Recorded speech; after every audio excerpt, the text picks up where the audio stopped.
ஏற்படுத்த அவர்களுக்கு வழங்கும் என்ற பதவி என்பதாக அவர்கள் கற்பனை செய்து கொண்டிருக்கின்றார்கள். மாவட்ட கண்காணிப்பு குழு என்பதை ஏற்படுத்தி அவர்களுக்கான அந்த பதவியை கொடுப்பது ஏற்கனவே உள்ள கோட்டாட்சியர் என்கின்ற பதவி, ஆர்ஐ என்கின்ற பதவி, பிஓ என்கின்ற பதவியை தாண்டி கூடுதலாக நமக்கு சம்பாதிப்பதற்கான பதவியாக அவர்கள் நினைத்துக் கொண்டு அவர்கள் அதை கைக்கொள்கிறார்கள். கனிம வளங்களை காப்பதற்காக அவர்கள் செயல்படுவதில்லை. நாங்கள் சட்டத்தை நம்பி மீண்டும் மீண்டும் சட்ட ரீதியாக போராடி கொண்டிருக்கின்றோம். தோழர் ஜெகபரி அவர்களும் சட்ட ரீதியாகத்தான் போராடினார். எங்களுக்கு அந்த பாதை மட்டும் தெரிந்த பாதை அல்ல. எங்களுடைய கடந்த கால வரலாற்றை திருப்பி பார்த்தீர்கள் என்றால் தெரியும். எங்களுக்கு வேறு பாதைகளும் தெரியும்.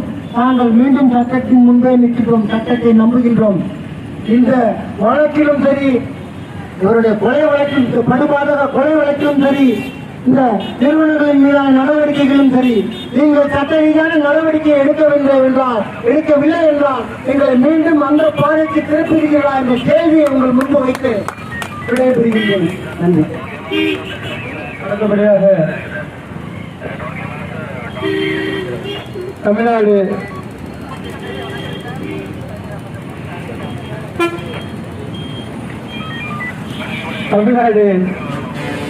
ஒருங்கிணைப்பு இயக்கத்தினுடைய மாநில ஒருங்கிணைப்பாளர் அண்ணன் வழக்குரைஞர் திருச்சி பிரபு அவர்கள், நேரம் கொஞ்சம் எல்லாருமே கொஞ்சம் எடுத்துங்க. இதை முடிச்சுட்டு மாவட்ட ஆட்சியர்கிட்ட நம்ம மனு கொடுக்கணும். இன்னும் நிறைய தோழமைகள் பேச வேண்டியிருக்கு. அதனால நேரத்தை நீங்களே கொஞ்சம் காலம் கருதி சுருக்கிங்க.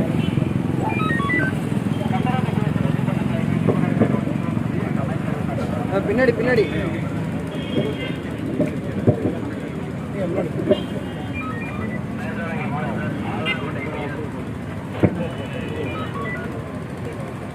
படுகொலை செய்யப்பட்ட ஜகுபார் அலிக்கு உரிய நீதியையும் நியாயத்தையும் பெற்றுத்தர வேண்டி இன்றைய தினத்தில் நீதியில் இறங்கி போராடி கொண்டிருக்கின்ற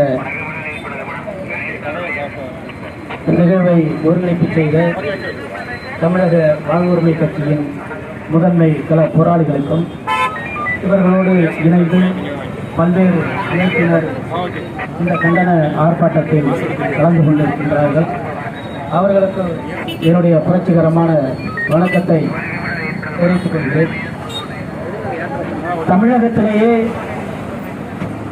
ஏரிப்படங்கள் அதிகமாக உள்ள மாவட்டம் என்றால் அது புதுக்கோட்டை மாவட்டம்தான். முதலிடத்தில் இருப்பது புதுக்கோட்டை மாவட்டம். அதேபோன்று இயற்கை வளங்களும் கனிம வளங்களும் விவசாயத்திலும் முதன்மையில் இருக்கக்கூடிய ஒரு மாவட்டம் என்றால் அது புதுக்கோட்டை மாவட்டம்.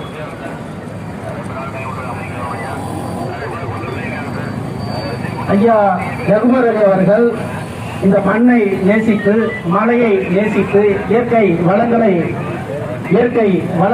நேசித்து அதனை காக்க வேண்டும். சட்டத்திற்கு புறமாக ரவுடி கும்பல்கள் வெட்டி தன்னுடைய சுய லாபத்திற்காக இயற்கை வளங்களை அழிக்கிறார்கள் என்ற நோக்கத்தின் அடிப்படையில், உயரிய நோக்கத்தின் அடிப்படையில் சட்டத்தின் துணை கொண்டு அரசிடம் பல்வேறு கோரிக்கை மனுக்களை கடந்த 2 வருட காலமாக கொடுத்திருக்கிறார். 1 மாதம் 2 மாதம் அல்ல, கடந்த 2 வருட காலமாக கனிம வளங்களை பாதுகாக்க கோரி வட்டாட்சியர், கோட்டாட்சியர், மாவட்ட ஆட்சியர், தமிழக அரசுக்கு என்று பல்வேறு கோரிக்கை மனுக்களை கொடுத்து அந்த மனுக்கள் மீது உரிய நடவடிக்கை எடுக்காத காரணத்தினால் இறுதியாக சட்டத்தின் மீது நம்பிக்கை கொண்டு சென்னை உயர்நீதிமன்றத்தின் இணையாக இருக்கக்கூடிய மதுரை உயர்நீதிமன்றத்தில் மனு தாக்கல் செய்து அந்த மனுவின் அடிப்படையில் உரிய விசாரணை நடத்தப்பட வேண்டும். அங்கே கனிம வளங்கள் அனுமதிக்கப்பட்ட அளவிற்கு மேலாக வெட்டி எடுக்கப்படுகிறதா என்பதை ஆய்வு செய்ய வேண்டும் என்று மதுரை உயர்நீதிமன்றம் உத்தரவிட்டிருக்கிறது. ஆனால் அதிகாரிகளின் அலட்சியத்தால், அரசினுடைய அலட்சியத்தால், புதுக்கோட்டை மாவட்ட ஆட்சியரினுடைய அலட்சியத்தால் இந்த கயவர்கள், ரவுடிகள் சுகபோக வாழ்க்கையை இந்த கனிம வளத்தால் வாழ்ந்தவர்கள் அரசு எதுவும் கண்டுகொள்ளவில்லை. சட்டத்தால் நம்மளை எதுவும் செய்ய முடியவில்லை. மாவட்ட ஆட்சியர், காவல்துறையினர் எவரும் எதுவுமே செய்ய முடியவில்லை என்று அவருக்கு கூடுதலாக அந்த துணிச்சல் வந்து இந்த கொலை செய்யும் அளவிற்கு சென்றிருக்கிறார். இதை யார் பாதுகாக்கணும்? யார் தடுக்கணும்? இதை யார் சரி செய்யணும்? இந்த ஆய்வை யார் நடத்தியிருக்கணும்? ஜகுபர் அலியினுடைய மரணத்திற்கு முன்பாக இதை செய்திருக்க வேண்டும். அவர் கோரிக்கை மனு கொடுப்பதற்கு முன்பாக, உயர்நீதிமன்றம் செல்வதற்கு முன்பாக, மாவட்ட ஆட்சியரிடம் செல்வதற்கு முன்பாக இந்த அரசு விழிப்புணர்வு அடைந்து இதை சரி செய்திருக்க வேண்டும். கொண்டு வர முடியுமா? இயற்கை வளங்களை மீண்டும் கொண்டு வர முடியுமா? கொஞ்சம் யோசிச்சு பாருங்க. நாம் வாழ்கின்ற காலத்தில் இருக்கக்கூடிய இந்த ஏரி குளங்களை, ஆறுகளை, இயற்கை வளங்களை நம்முடைய சுய லாபத்திற்காக வெட்டி தின்னுவிட்டு சென்று விட்டால் அடுத்த தலைமுறைக்கு யாரிடம் காட்டுவீர்கள்? என்ன விட்டுட்டு போறோம்? அப்போ இணையத்தில் இறக்கம் செய்திதான் காட்டணும். காத்துக்க. புதுக்கோட்டையில் ஏரி இப்படிதான் இருந்தது. புதுக்கோட்டையில் மலைகள், கரிம வளங்கள், இயற்கை வளங்கள், விவசாயம் எல்லாம் இப்படிதான் இருந்துச்சுன்னா அடுத்த 50 ஆண்டுகள் கழித்து இணையத்தில் இறக்கிதான் அடுத்த தலைமுறையிட்ட காட்ட வேண்டிய சூழல் இருக்குது. இதை ஈடு செய்ய முடியுமா? சரி செய்ய முடியுமா? அவருடைய குடும்பத்திற்கு யார் பதில் சொல்வது? அவருடைய புதல்வர்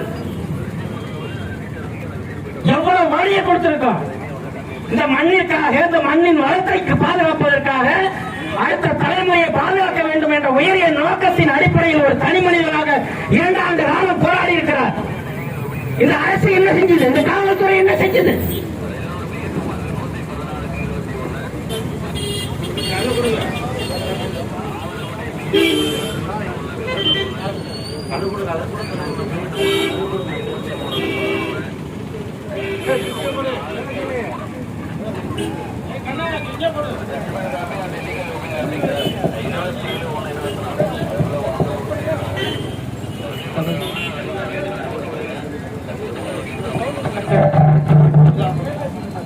தூங்கிட்டு இருந்தீங்களா? உங்களுடைய கடமையை செய்வதற்கு தான் உங்களுக்கு பணம் நாங்க கொடுக்கிறோம். எங்களுடைய வரிப்பணத்திலிருந்து உங்களுடைய கடமையை செய்வதற்கு உயர்நீதிமன்றம் உத்தரவிடணுமா? உங்களுடைய கடமையை செய்வதற்கு நாங்கள் மனு கொடுக்கணுமா? உங்களுடைய கடமையை செய்வதற்கு நாங்கள் எங்களுடைய குடும்பத்தையும் உயிரையும் இழக்கணுமா? சொல்லுங்க. இந்த விடயத்தில் அரசு அலட்சிய போக்கை கையாளாமல் இழந்த அந்த குடும்பத்திற்கு இந்த கூட்டத்தின் வாயிலாக ஆழ்ந்த இரங்கலை தெரிவித்துக் கொண்டு அந்த குடும்பத்திற்கு அரசு வேலைவாய்ப்பு ஒன்றையும் ரூபாய் 25 லட்சம் அந்த நிவாரணத்தையும் இந்த அரசு வழங்கி அந்த கல்குவாரிகளை உடனடியாக இழுத்து மூட வேண்டும். ஏதோ கண் துடைப்புக்காக இறந்து விட்டார் என்ற காரணத்திற்காக நாங்கள் இங்கே வந்து போராடுகிறோம் என்ற அர்த்தமல்ல. 1 மாத காலம் அவகாசம் கொடுப்போம். மாவட்ட ஆட்சியருக்கு, இந்த அரசுக்கு 1 மாத காலம் அவகாசம் கொடுப்போம். அதை இழுத்து மூடவில்லை என்றால் சம்பந்தப்பட்டவர்கள் மீது உரிய நடவடிக்கை எடுக்கணும். கொலை வழக்கில் போதும் இயல்பாக கைது செய்யப்படுவது வழக்கம். அதற்கு மேலாக இந்த சமூகத்தின் மீது அக்கறை கொண்டு போராடிய ஒரு நபரை படுகொலை செய்திருக்கிறார்கள். அந்த படுகொலைக்கு காரணமானவர்கள் ஒவ்வொருவர் மீதும் குண்டாஸ் வழக்கு பதிவு செய்து சிறையில் அடைக்கணும். இந்த வழக்கினை வருட கணக்கில் இழுத்துட்டு போக கூடாது. 3 மாத காலத்திற்குள் சிறப்பு நீதிமன்றத்தை நியமனம் செய்து உரிய விசாரணையை, ஆவணத்தை உரிய காவல்துறையினர் அந்த நீதிமன்றத்தில் தாக்கல் செய்து 3 மாத காலத்திற்குள் விசாரித்து உரிய தண்டனையை இந்த குற்றச்செயலில் ஈடுபட்டவர்கள் மீது அந்த நீதிமன்றத்தில் தண்டனையை பெற்றுத் தருமாறு இந்த தமிழ்நாடு அரசுக்கும், மாவட்ட ஆட்சியர் அலுவலகத்துக்கும், புதுக்கோட்டை மாவட்ட காவல்துறைக்கும் இந்த ஆர்ப்பாட்டத்தின் வாயிலாக கோரிக்கை விடுத்து நன்றி கூறி விடைபெறுகிறேன்.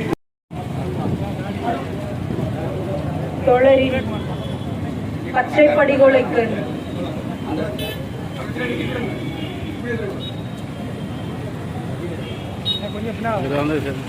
தோழரின் பச்சை படுகொலைக்கு நீதி கேட்டு திரண்டிருக்கும் தமிழக வாழ்வுரிமை கட்சி தோழர்களுக்கும், அதற்காக பல்வேறு மாவட்டங்களில் இருந்து வந்திருக்கும் பல்வேறு ஜனநாயக சக்திகளுக்கும் நான் சார்ந்திருக்கும் பெண்கள் எழுச்சி இயக்கத்தின் சார்பாக வணக்கத்தை தெரிவித்துக் கொள்கிறேன்.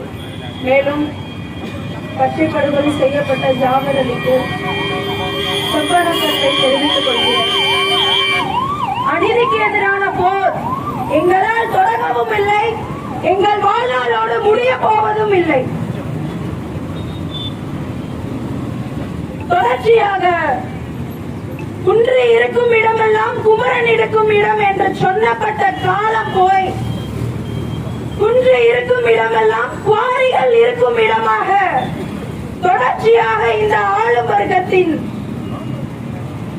குற்ற செயல்பாடுகளால் நடந்து கொண்டே இருக்கிறது.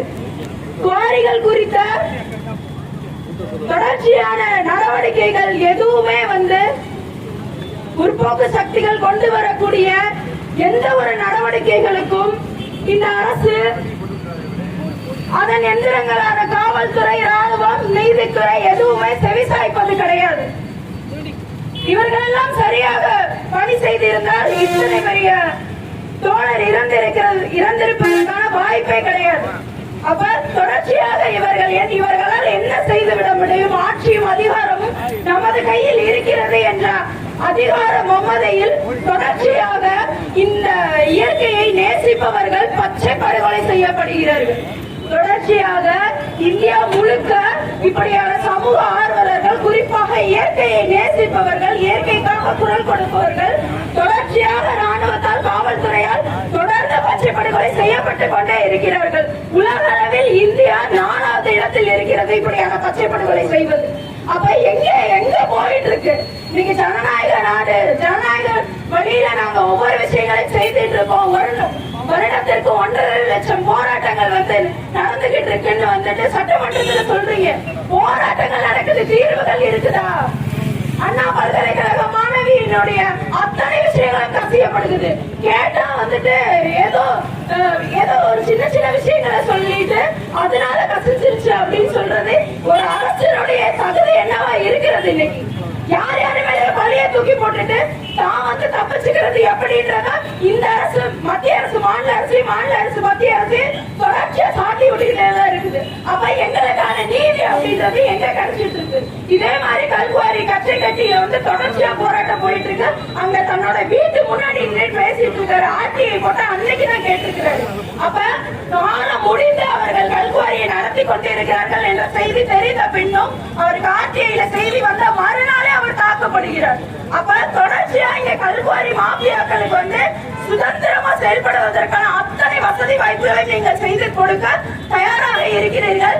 எங்களை போன்ற சமூக செயல்பாட்டாளர்களுக்கு பாதுகாப்பற்ற சூழலை தொடர்ச்சியாக செய்து கொண்டிருக்கிறீர்கள். அதற்காக நாங்கள் ஒவ்வொரு முறையும் குரல் கொடுக்கும் போது எங்களை மக்களின் பிரித்தாளும் சூழ்ச்சியை தொடர்ச்சியாக நீங்க செய்து கொண்டிருக்கிறீர்கள். நாங்கள் ஏதோ மக்களுக்கு எதிரானவர்கள் போல பொய் பிரச்சாரத்தை இந்த அரசு தொடர்ச்சியாக செய்து கொண்டிருக்கிறது. எத்தனை நடந்தாலும் சரி, நாங்கள் எப்படி முன்னணியில் இருக்கிறோமோ அதே போல மக்கள் ஒரு நாள் உங்களை புரிந்து கொள்வார்கள். அதற்கு எதிராக எங்களோடு சேர்ந்து களமாடுவார்கள். போராட்டத்தை இந்த தோழரினுடைய பச்சை படுகொலைக்கு நிச்சயமாக நீதி கிடைக்க வேண்டும். நீதி கிடைக்கும் வரை எங்களுடைய போராட்டம் தொடரும் என்பதை தெரிவித்துக் கொள்கிறேன். நன்றி. திருமயம் பகுதியில் கனிம வள கொள்ளைக்காக எதிர்த்து போராடிய தோழர் ஜவஹர்லால் அவர்களை படுகொலை செய்த அந்த படுகொலைக்கு உடந்தையாக செயல்பட்ட அனைத்து அலுவலர்களையும் நடவடிக்கை எடுத்து நிரந்தர தீர்வை ஏற்படுத்த வேண்டும் என்று என்கிற கோரிக்கையை வலியுறுத்தி தமிழக வாழ்வுரிமை கட்சியின் சார்பில் நடைபெற்றுக் கொண்டிருக்கிற ஆர்ப்பாட்டத்துடைய தலைவர் தோழர் ரியாஸ் அகமது அவர்களே, இந்த ஆர்ப்பாட்டத்தில் கன்னட உரை நிகழ்ச்சியிருக்கின்ற கூடங்குளம் அணு உலை எதிர்ப்பு போராளி தோழர் உதயகுமார் அவர்களே, இங்கே பல்வேறு இயக்கங்கள், கட்சிகளை சார்ந்திருக்கின்ற அனைத்து நிலை பொறுப்பாளர்களே, உங்கள் அத்தனை பேருக்கும் விடுதலை சிறுத்தைகள் கட்சியின் சார்பில் பணிவான வணக்கத்தை தெரிவித்துக் கொள்கின்றோம். தமிழ்நாட்டில் புதுக்கோட்டை மாவட்டம் என்பது இயற்கையினுடைய காரணமாக சராசரி மழையளவு எப்பொழுதும் குறைவாக இருக்கும். ஆனால் இயற்கை வளங்களில் ஒப்பிடும் பொழுது அது அதிகமாகவே இருக்கும். அதனால்தான் ஹைட்ரோ கார்பன் திட்டம் நமது மாவட்டத்திலே ஏற்படுத்தப்பட்டது. அதை போல வெள்ளாறு என்பது நீண்ட நெடிய வங்காள விரிகுடா அளவில் கலந்து கொண்டிருக்கிறது. அரிமள ஒன்றியத்திலே ஆரம்பிக்கப்பட்டு மணவில்குடி ஒன்றியம் வரையில் அது நீண்டு கொண்டிருக்கிறது. அதே போல திருமயம், விராலிமலை, அன்னவாசல் ஒன்றியங்களிலே கல் குவாரிகள் இருந்து நடந்து கொண்டிருக்கிறது. அதே போல கந்தரகோட்டை, குன்னண்டார் கோவில், புதுக்கோட்டை உள்ளிட்ட பகுதிகளில் செம்மண் குவாரிகள் இருந்து கொண்டிருக்கிறது. அதனுடைய இந்த கனிம வளங்கள் புதுக்கோட்டை மாவட்டத்தில் அதிகமாக இருப்பதால் அதை சுரண்டுவதற்கும் அதை கொள்ளையடிப்பதற்கும் இங்கே தலைமையிடமாக தமிழ்நாட்டிலே அதிகமான இந்த கனிம வள கொள்ளைகள் தலைமையிடம் புதுக்கோட்டை மாவட்டம் தான் என்பது நிறைய பேருக்கு வெளியிலே தெரியாமல் இருந்து கொண்டிருக்கிறது. அதனால்தான் இன்றைக்கு இது திருமயம் பகுதியிலே ஆறாறு கிரசர் குவாரியிலே ஏற்பட்ட ஒரு நிகழ்வு மட்டுமல்ல, புதுக்கோட்டை மாவட்டத்தில் பல்வேறு ஒன்றியங்களிலே இது போன்ற சட்டவிரோத குவாரிகள் நடந்து கொண்டிருக்கிறது. கிட்டத்தட்ட நம்முடைய மணிகண்டன் குறிப்பிட்டதை போல இங்கே இடதுசாரிகளும் மற்ற நம்முடைய தமிழ் தேசிய அமைப்புகள் எல்லாம் சுட்டிக்காட்டியதை போல காலங்காலமாக இந்த குவாரிகளுக்கு ஒரு நிரந்தர தீர்வை ஏற்படுத்தப்பட வேண்டும். அரசு வழங்கியிருக்கிற அனுமதிகள் உட்பட்டு நடைபெறுகிறதா என்பதை ஆய்வுகள் நடத்தப்பட வேண்டும் என்று கோரிக்கைகளும் ஆர்ப்பாட்டங்களும் நடைபெற்றுக் கொண்டிருக்கிறது. அந்த வகையிலே தான் கடந்த 2-3 மாத காலத்திற்கு மேலாக இது சம்பந்தப்பட்ட அனைத்து அதிகாரிகளையும் சந்தித்து நம்முடைய சகோதரர் அவர்கள் நம்முடைய மனு அளித்திருக்கிறார். அது மாவட்ட ஆட்சியராக இருந்தாலும், கோட்டாட்சியராக இருந்தாலும் அல்லது வட்டாட்சியராக இருந்தாலும் அவர்கள் அனைவரையும் சந்தித்து மனு அளித்திருக்கிறார். அவருடைய பேட்டியிலே சொல்கிறார், நான் இன்றைக்கு மாவட்ட ஆட்சியரிடத்திலே மனு அளித்த விஷயம் என்ன மனு என்பதை அந்த யாரை எதிர்த்து நான் கொடுக்கிறோனோ அவர்களுக்கு அது போய் சேர்ந்துவிடும், அதனால் உயிருக்கு ஆபத்து இருக்கிறது என்று அவர் தன்னுடைய பேட்டியிலே சொல்கிறார். அப்படி அதை யார் இந்த கனிம வளத்தை பாதுகாக்க வேண்டும், அந்த கனிம வளத்திற்கு யார் பொறுப்பேற்க வேண்டும் என்ற அதிகாரிகளும் அந்த மணல் அந்த கனிம வள கும்பலோடு கூட்டு சேர்ந்து கொண்டு கொள்ளையடிக்கிற காரணத்தினால்தான் இன்றைக்கு அவர் படுகொலை செய்யப்பட்டிருக்கிறார். இன்றைக்கு அந்த குவாரி உரிமையாளர், அவருடைய மகன், அந்த ஜேஜிபி ஆபரேட்டர், அதை மோதிய டிரைவர் உள்ளிட்ட 4 பேர் கைது செய்யப்பட்டார்கள் என்பது இன்றைக்கு சொல்லப்பட்டிருந்தாலும் கூட அது போதாது. இந்த விஷயத்தில் 25% தான் இன்றைக்கு அது முறையாக சட்ட ரீதியாக நடவடிக்கை எடுக்கப்பட்டிருக்கிறது. அதற்கு பின்னாலே இன்றைக்கு அந்த கனிம வளத்துறை ஏடி மைன்ஸ் என்று சொல்லக்கூடிய அந்த கனிம வளத்துறை அதிகாரிகள் இந்த கொலைக்கும் அவர்களுக்கும் தொடர்பு இருக்கிறது என்பதை விடுதலை சிறுத்தைகள் சார்பிலே நாங்கள் சுட்டிக்காட்ட கடமைப்பட்டிருக்கிறோம். அதே போல இன்றைக்கு திருமய வட்டாட்சியர் புவியரசன் என்று நினைக்கிறேன், அவருடைய அனுமதி இல்லாமல், அவருடைய தொடர்பு இல்லாமல் அந்த குவாரி அங்கே இயங்குவதற்கு வாய்ப்பில்லை, இந்த கொலை நடப்பதற்கு வாய்ப்பில்லை. நீங்கள் இது ஏதோ அந்த குவாரி அதிபரும் அந்த டிரைவரும் ஜேஜிபி இயந்திரம் மாற்றும் இது தொடர்பில்லை நண்பர்களே. அந்த திருமயம் வட்டாட்சியர் புவியரசன் இந்த கொலைக்கும் அவருக்கும் தொடர்பு இருக்கிறது. நீங்கள் விசாரித்தால் இங்கு அவருக்கு தொடர்பு இருக்கிறது. அவர் மாத்திரமல்ல, அந்த பெங்களூரில் இருக்கின்ற ஆர்ஆர் குவாரி அங்கே இருக்கின்ற அந்த வருவாய் ஆய்வாளர் ஆரை என்று சொல்லக்கூடிய வருவாய் ஆய்வாளருக்கு தொடர்பு இருக்கிறது. அவரையும் இந்த கொலை வழக்கிலே சேர்க்கப்பட வேண்டும். அதே போல கிராம நிர்வாக அலுவலர், அந்த பெங்களூர் கிராம நிர்வாக அலுவலருக்கும் இந்த கொலை வழக்கிலே தொடர்பு இருக்கிறது. அவரையும் இந்த கொலை வழக்கிலே சேர்க்கப்பட வேண்டும். அதே போல கிராம உதவியாளர்கள் அவர்களும் இந்த வழக்கிலே சேர்க்கப்பட வேண்டும். இன்னும் கூடுதலாக திருமயம் காவல் ஆய்வாளருக்கு இந்த கொலை வழக்கிலே தொடர்பு இருக்கிறது. திருமயம் காவல் ஆய்வாளர் இதுவரையிலும் அவர்தான் வழக்கு பதிவு செய்ய இருக்கிறார். அவர் இதுவரையில் மாற்றம் செய்யப்படவில்லை.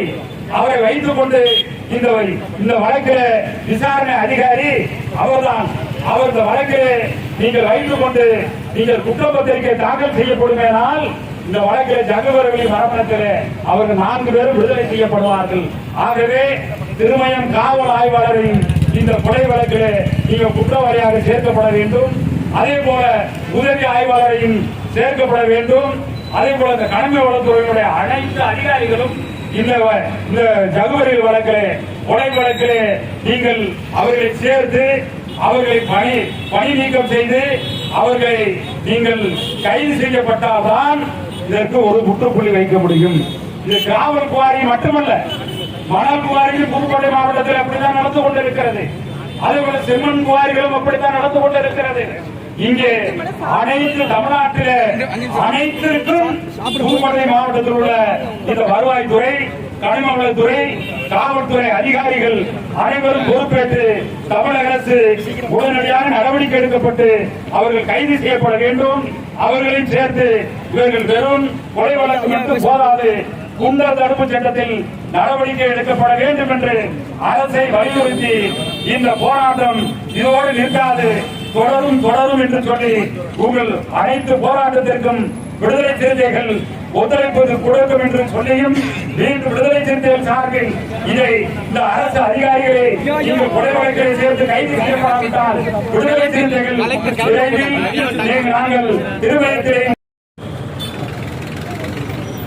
அன்பார்ந்த தமிழ் சொந்தங்களே, கடந்த வெள்ளிக்கிழமை மாலை தோழர் ஜகபர் அலி கொலை செய்யப்பட்ட அந்த செய்தியை பார்த்தவுடன் உண்மையிலேயே நான் நிலை குலைந்து போனேன். காரணம், கொல்லப்பட்ட ஜகபர் அலி அவர்களுடைய இடத்திலே நாளை நானோ நீங்களோ இருக்கலாம்.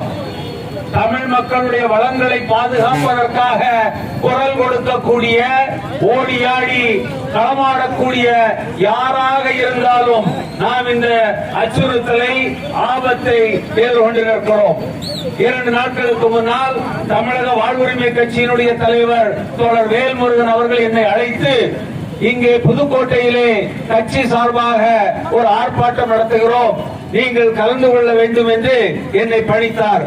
உடனடியாக நான் ஒத்துக்கொண்டேன். காரணம், ஜவஹர் அலி தோழருடைய குடும்பத்தோடு நான் இருக்க வேண்டிய கடமை நமக்கு இருக்கிறது. ஜவஹர் அலி நமக்காக போராடினார், அவருக்காக அல்ல. தன்னலம் கருதாது பிறர்க்கென வாழ்ந்த அந்த உத்தமனை இந்த கொலைகார கூட்டம் கொலை செய்திருக்கிறது. தோழர்களே, ஜவஹர் அலியினுடைய விதிதான் நம்முடைய அத்தனை பேருடைய விதியாக தமிழ்நாட்டிலே மாறி போகக்கூடிய ஒரு அவலத்தை நாம் இன்றைக்கு எதிர்கொண்டு நிற்கிறோம். கனிம வளத்துறை என்பது ஊழலின் ஊற்றுக்கண். இங்கே புதுக்கோட்டையிலே தம்பி மணிகண்டனும் மற்றவர்களும் சுட்டிக்காட்டியது போல புதுக்கோட்டையிலே மட்டுமல்ல, ஒட்டுமொத்த தமிழ்நாடு முழுக்க இந்த கனிம வளத்துறை என்பது ஊழலின் ஊற்றுக்கண்ணாக விளங்கிக் கொண்டிருக்கிறது. நாடு முழுக்க நயவஞ்சகர்கள் நம்முடைய ஆற்று மணலை, கடல் மணலை, மலைகளை, மரங்களை, காடுகளை, கனிம வளங்களை என்று அனைத்தையும் அள்ளி தோண்டி மிகப்பெரிய லாபம் சம்பாதித்துக் கொண்டிருக்கிறார்கள். அவர்கள் பல்லாயிரக்கணக்கான கோடி ரூபாயை சம்பாதிக்கும் போது இந்த நாய்களுக்கு எச்சில் எலும்பு துண்டை தூக்கி போடுகிறார்கள். இவர்கள் நம்மை காட்டிக் கொடுக்கிறார்கள். இந்த பிரச்சனை தமிழ்நாடு முழுக்க பரவலாக நடந்து கொண்டிருக்கிறது. பல கொள்ளை தமிழ்நாடு முழுக்க நடக்கிறது.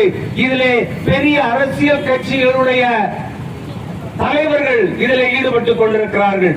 இவர்களுக்கு அரசியல் பின்புலம் இருக்கிறது, ஏராளமான பணம் இருக்கிறது, இவர்களுக்கு செல்வாக்கு இருக்கிறது.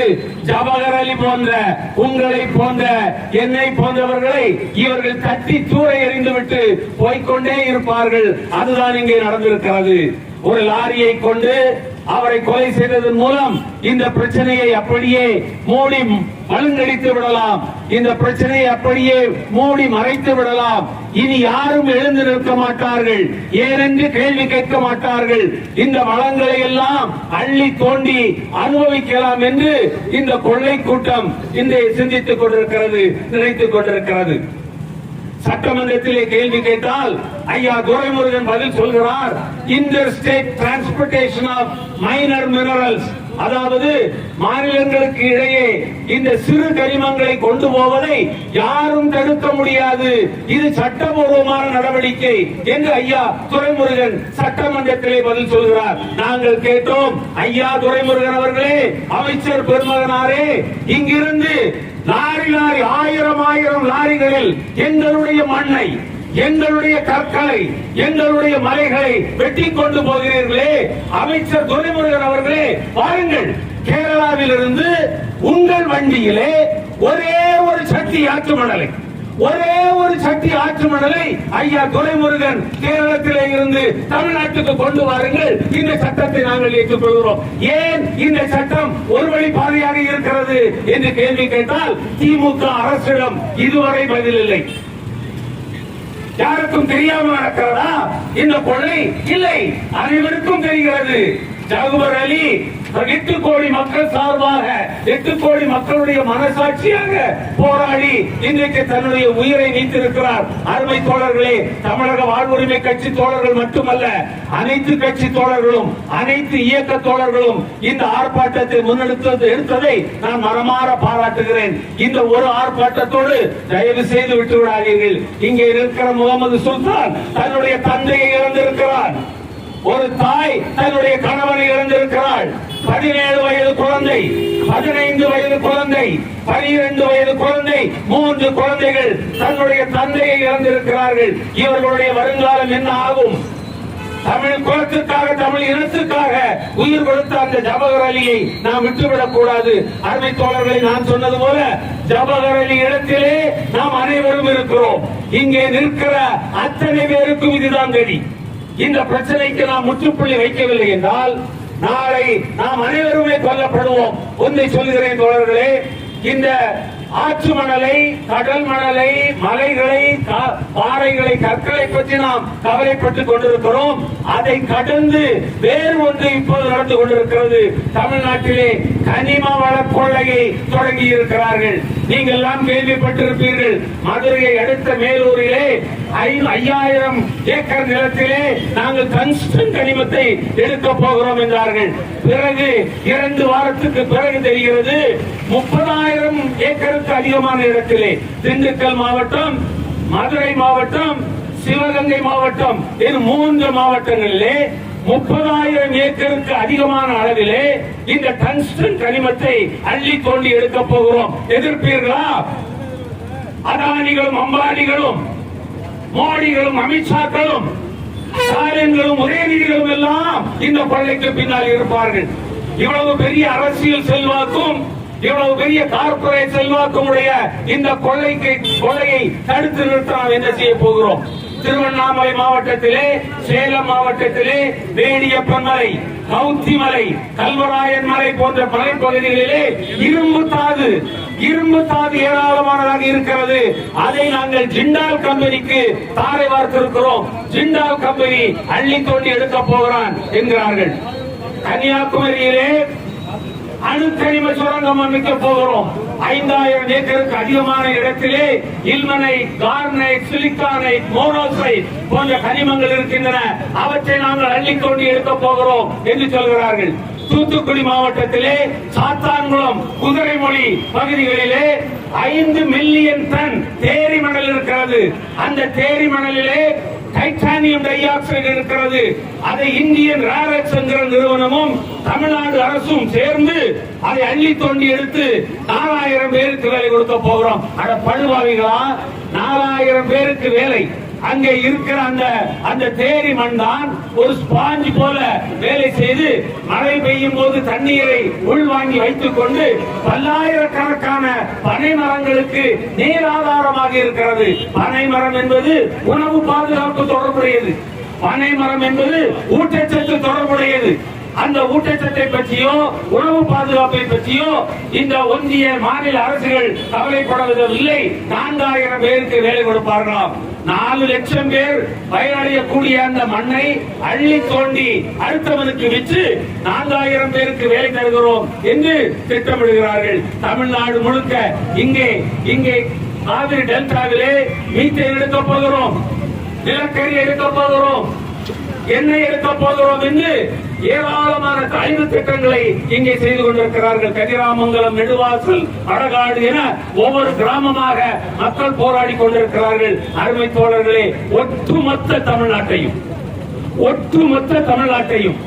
ஒட்டுமொத்த தமிழ் இனத்தையும் அழிப்பதற்கு இந்த ஒன்றிய அரசு திட்டமிட்டு விட்டது.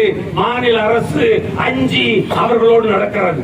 இந்த நேரத்திலே ஜகுபர் அலி போன்றவர்கள் ஆயிரக்கணக்கானோர் நமக்கு தேவை. ஆயிரக்கணக்கான ஜகுபர் அலிகள் நமக்கு தேவை. ஒரு ஜகுபர் அலியை நீங்கள் கொல்லலாம். இங்க குறிப்பிட்ட சோழர்கள் சொன்னார்கள், குறிப்பிட்டார்கள். என்ன? கோட்டாட்சியர், வட்டாட்சியர், காவல்துறையிலே ஒரு சில பேர், இப்படி அதிகாரிகளும் இதற்கு உடந்தையாக இருந்திருக்கிறார்கள் என்று. அவர்கள் ஏன் இதுவரை வெளியே வரவில்லை? அண்டை மாவட்டத்திலே சுற்றுப்பயணம் செய்யக்கூடிய தமிழக முதல்வர் அவர்கள் ஓடோடி வந்திருக்க வேண்டாமா? இங்கே கொல்லப்பட்டவன் சாராய வியாபாரியா? இங்கே கொல்லப்பட்டவன் கஞ்சா வியாபாரியா? முதல்வர் செய்ய வேண்டிய வேலையை ஒரு சாதாரண ஜகுபர் அலி செய்திருக்கிறார். ஒரு முதல்வர் செய்ய வேண்டியது ஒட்டுமொத்த காவல்துறையை, வருவாய்த்துறையை, கனிமவளத்துறையை, அனைத்து துறைகளையும் கையிலே வைத்துக் கொண்டிருக்கக்கூடிய மாண்புமிகு தமிழக முதல்வர் ஓடோடி வந்து அந்த ஜகுபர் அலி குடும்பத்தை பார்த்து, நான் செய்ய வேண்டியதை என் மகன், என் தகப்பன், என் அண்ணன், என் தம்பி செய்திருக்கிறான் என்று அந்த குடும்பத்துக்கு ஆறுதல் சொல்ல வேண்டாமா? சொல்ல மாட்டார்கள். அருமை தோழர்களே, கனிமவள கொள்ளை இனி இங்கே ஒரு மாபெரும் கார்ப்பரேட் வியாபாரமாக போகிறது. கவனமாக இருங்கள். ஜகுபர் அலியை விட எளிதாக உங்களை கொன்று விடுவார்கள், கொலை செய்வார்கள். காரணம், அவர்களுக்கு கிடைப்பது பல்லாயிரக்கணக்கான கோடி ரூபாய் வருமானம். நீங்களும் நானும் அற்ப பதர்கள் அப்படியே தட்டிவிட்டு போய்விடுவார்கள். அவர்களுக்கு சர்வதேச சந்தை இருக்கிறது, அவர்களுக்கு சர்வதேச சக்திகள் இருக்கின்றன. அவர்களை பாதுகாப்பதற்கு இந்த நாட்டினுடைய ஒன்றிய அரசு, இந்த நாட்டினுடைய மாநில அரசு, இந்த அதிகாரிகள் அத்தனை பேரும் அவர்களுக்காக நிற்பார்கள். எனவே நாம் விழித்துக் கொள்ள வேண்டிய நேரம் இது. அருமை சொந்தங்களே, தயவு செய்து உடனடியாக இங்கே புதுக்கோட்டையிலே ஒரு போராட்ட குழுவை நியமியுங்கள். அந்த போராட்ட குழு ஜகுபர் அலிக்கு நியாயம் கிடைக்கும் வரை விடக்கூடாது. இன்னொரு ஜகுபர் அலி கை மீது கை வைக்க கூடாது என்கிற உறுதியை நாம் மேற்கொள்ள வேண்டும். சில தோழர்கள் சொன்னார்கள், எங்களுக்கு வேறொரு வழியும் வேண்டாம், அந்த வேறு வழி நமக்கு வேண்டாம். வன்முறையால் எதையும் எந்த காலத்திலும் சாதிக்க முடியாது. நீங்களும் நானும் வன்முறைவாதிகளாக மாறினால் இங்கே இருக்கிற அதிகாரிகளுக்கு ஓரிரு மணி நேர வேலை. இங்கே பாருங்கள், சத்தீஸ்கரிலே நடந்து கொண்டிருக்கிறது. அமித்ஷா அறிவித்திருக்கிறார், 20க்கும் மேற்பட்ட மாவோயிஸ்டுகளை நாங்கள் கொண்டிருக்கிறோம். இன்னும் கொஞ்சம் பேர் இருக்கிறார்கள், அவர்களையும் கொலை செய்ய போகிறோம். மாவோயிசம் வேலைக்காகாது, வன்முறை உதவாது. அறவழியிலே போராடுவோம். உடனடியாக போராட்ட குழுவை தொடங்குங்கள். என்ன நடக்கிறது என்று அவதானியுங்கள், கூடி பேசுங்கள். ஒரு நாள் கூடி பேசிவிட்டோம், ஆர்ப்பாட்டம் நடத்திவிட்டோம், பத்திரிகையிலே செய்தி வந்துவிட்டது, என்னுடைய பெயரும் வந்துவிட்டது, இனி போதும் என்று தயவு செய்து விட்டு விடாதீர்கள். ஜகுபர் அலிக்கு நியாயம் வேண்டும். 25 லட்சம் ரூபாய் கேட்டார்களே, அது என்ன கணக்கு? 25 லட்சம் ரூபாய். ஒரு சாதாரண காவல்துறை அதிகாரி மரணம் அடைந்தால் 5 கோடி கொடுக்கிறதே தமிழ்நாடு அரசு. ஜகுபர் அலிக்கு 5 கோடி கொடுக்க வேண்டும். ஜகுபர் அலி குடும்பத்திலே உள்ளவருக்கு வேலை கொடுக்க வேண்டும். இந்த வழக்கை உடனடியாக தீவிரமாக விசாரித்து அவர்களுக்கு நீதி வழங்க, அவர்களுக்கு தண்டனை வழங்க வேண்டும். இந்த அதிகாரிகள் பின்னால் இருந்து வாங்கி குவித்து செல்வ செழிப்பிலே வாழ்கிறார்களே, இந்த ஊழல் பெருச்சாளிகள், அவன் எவனாக இருந்தாலும் சரி, அவன் யாராக இருந்தாலும் சரி, எவ்வளவு பெரிய அதிகாரியாக இருந்தாலும் சரி, உண்மையை சொல்ல போனால் சில தாசில்தார்கள், வட்டாட்சியர்களே கொல்லப்படுகிறார்கள், வருவாய்த்துறை அதிகாரிகள் கொல்லப்படுகிறார்கள். நேர்மையான அதிகாரிகள் இருக்கிறார்கள், அரசாட்சி உள்ள அதிகாரிகள் இருக்கிறார்கள், அந்த அதிகாரிகளையும் கொலை செய்கிறார்கள். எனவே நாம் அத்தனை அதிகாரிகளையும் ஒட்டுமொத்தமாக தவறு சொல்ல வேண்டாம். ஆனால் ஏராளமான ஊழல் பெருச்சாளிகள் இந்த அரசியல் தேர்வழிகளுக்கு பின்னால் மறைந்து கொண்டிருக்கிறார்கள்.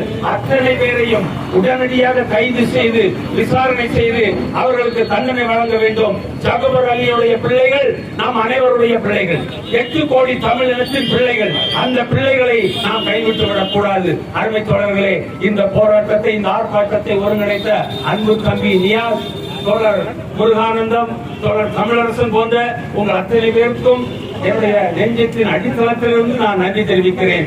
இது ஒரு நாள் போதாது, தொடர வேண்டும். மீண்டும் மீண்டும் அழைத்தாலும் நான் வருவதற்கு தயாராக இருக்கிறேன். காரணம், நானும் அச்சத்தில் தான் வாழ்கிறேன். ஜகுபர் அலி போல நாம் அத்தனை பேரும் கொல்லப்படுகிற வாய்ப்பு இருக்கிறது. எனவே ஜகுபர் அலிக்காக இன்று நாம் எழுந்திருக்கவில்லை என்றால் நாளை நமக்காக குரல் கொடுக்க ஒரு நாய் கூட இருக்காது. அருமை சொந்தங்களே, தயவு செய்து இந்த போராட்டத்தை நாம் தொடர்வோம். ஜகுபர் அலிக்கு நியாயம் கண்டுபிடிப்போம், நாம் நியாயம் கேட்போம். தமிழர்களுடைய வளங்களை பாதுகாப்போம். நம்முடைய குழந்தைகளுக்கு நம்முடைய வளங்களை விட்டு செல்வோம் என்று கூறி விடைபெறுகிறேன். நன்றி, வணக்கம்.